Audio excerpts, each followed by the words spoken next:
So Benjamin Netanyahu is really letting it all hang out here. Wanted to share this with you. This is from Soaked on Left. Every year, Israel takes one step closer to explicit settler colonialism. So here's the tweet from Netanyahu. These are the basic lines of the national government headed by me. The Jewish people have an exclusive and unquestionable right to all areas of the land of Israel. The government will promote and develop settlement in all parts of the land of Israel, in the Galilee, the Negev, the Golan, Judea, and Samaria. So I need you to understand that every now and then, Benjamin Netanyahu, other members of the Likud party, you know, and even sometimes people who are more conservative than them will come out and say, no, I'm me, bro? Who, me, bro? I'm totally in favor of two-state solution, bro. Totally in favor of two-state solution, bro. And then in the next breath, they'll say stuff like this. And they will continue their illegal settlement expansion, which violates international law in no uncertain terms. So what they do is they talk out of both sides of their mouth. It's like, oh yeah, no, we're pro-Palestinian human rights, bro. We want to give them a state. I don't know what you're talking about. They're the problem. They don't even want it, bro. That's the issue, bro.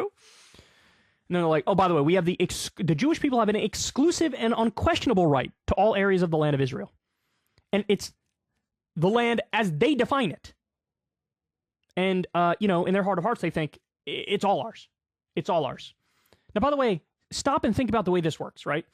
In the context of the U.S., if anybody comes out in favor of an ethno-state, it's the immediate reaction across the political spectrum is like, oh, so you're a bigot. So that's by definition bigoted. I want an ethno-state of all white people, or I'm a black nationalist and black supremacist. I want our own separate. Everybody would look at that and go, no, we don't believe in that. We believe in multiculturalism, a melting pot. We believe in democracy. This is what people say. These are the values that are correct. But there's one country where, for whatever reason, people are like, no, we'll make an exception for that one. Why? Because there's been historical wrongs done to Jews? Well, there's also been historical wrongs done to black folks.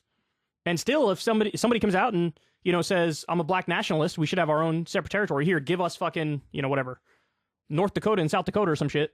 People are like, what? No, there's better things to do than separate us and divide us along ethnic lines, racial lines, religious lines. But with Israel, I don't know, they've been grandfathered in. So now when they come out and say, oh, we're in favor of a theocracy and or an ethno-state, everybody's like, yeah, well, of course, we respect your right to that. No, I don't. In the same way that Saudi Arabia is like, we're an Islamic state and we will put precedence on Muslims and, treat the infidels like they're infidels, kick them out, not allow them, etc. I criticize that because that's fucking crazy. It's also crazy in this direction too. This is insanity. So this notion of liberal Zionism is garbage. I don't believe in an ethno-state. I don't believe in theocracy. I don't think you could take historical wrongs and use that to justify your own current historical wrongs. And look, he highlighted the word. He's right. The Jewish people have an exclusive and unquestionable right. Exclusive right. What does that mean?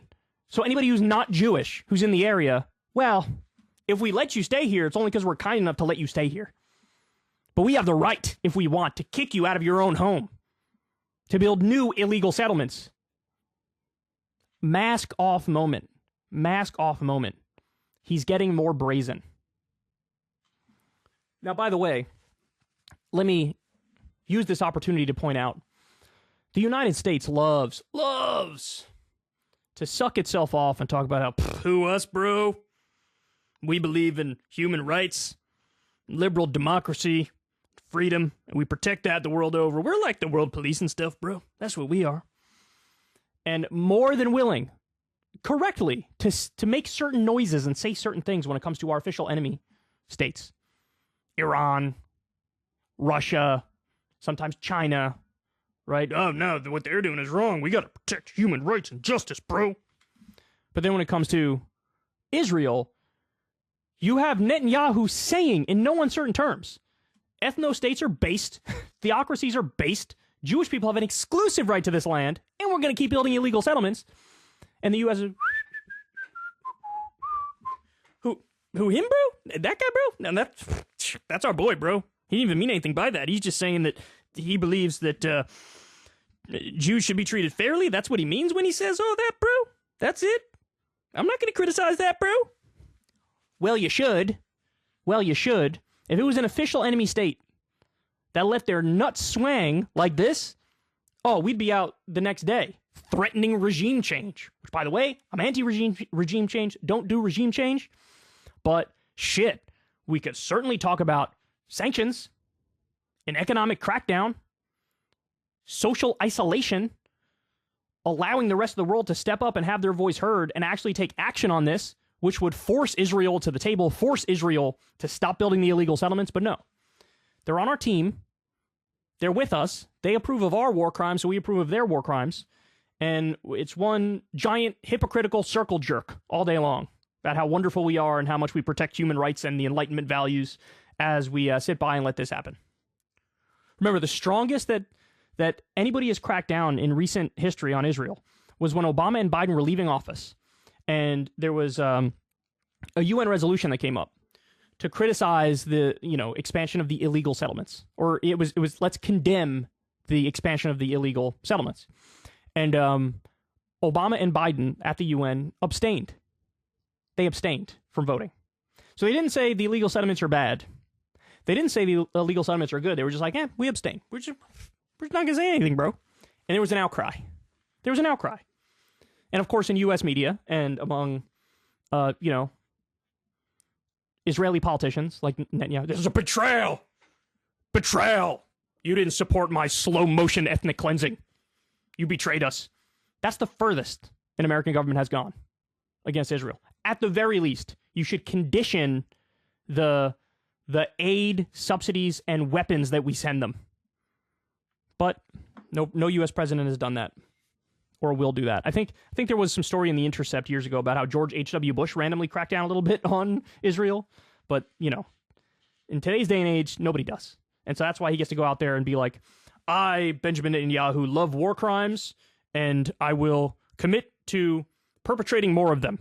And it's just fucking crickets everywhere. Well, that's why we're here. I'm here to tell you what he says. So anyway, there you have it. Ever since Adpocalypse, when YouTube defunded all independent news and politics overnight, we haven't trusted them. We know they can pull the rug out from underneath us at any time. If you enjoy this content, please consider tipping $1 or $2 per month on the Secular Talk Patreon. Link in the video description box below. Thanks for your support.